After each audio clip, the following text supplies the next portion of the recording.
علاش تقليه وانت عندك الكوكوط؟ اجي نحضروا الزعلوك. كيوجد في رمشة عين بسرعه، توجديه في اخر لحظه، كيجي بنين ولذيذ وصحي ما تشبعيش منه. وكما العاده كنشارك معكم وصفات اللي هما بساط واقتصاديين، والمكونات ديالهم كيكونوا موجودين في كل دار. الى عجبكم الفيديو ما تنسونيش من اللايكات والتشجيعات ديالكم باش يوصلكم ديما الجديد. كناخذ هنايا الدنجال، جهه كنقشرها وجهه كنخليها بالقشره ديالها، كيجي هكا زوين. وكنقطعوا دوائر كما كتلاحظوا في الصوره. وبالنسبه للكميه كديروا الكميه اللي بغيتو. انا هنا عندي 3 ديال الدنجالات، القياس ديالهم متوسط.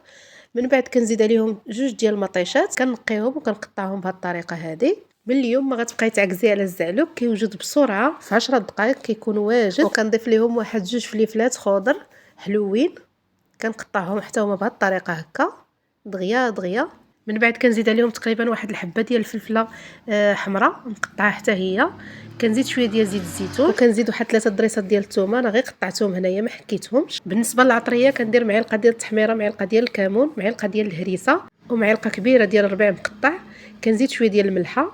صافي كنسد الكوكوط. من بعد ما كتبدا تصفر كنحسب 10 دقائق على عافيه مهيله. ملي حليت عليها كنلقى الخضيرات لقات لينا الماء، صافي كنوضعها تشحر وكنبدا نديها ونجيبها حتى كتشرب لينا ديك المريقه اللي طلقات لينا الخضره، كتبقى غير ديك الزويته. صافي الزعلوك ديالنا هو واجد، كيجي بنين ولذيذ وصحي، واهم حاجه كيوجد بسرعه. الا وصلتوا حتى لهنايا نذكركم ديروا جيم الفيديو وتشتركوا في القناه باش يوصلكم ديما الجديد. وبالصحه والراحه.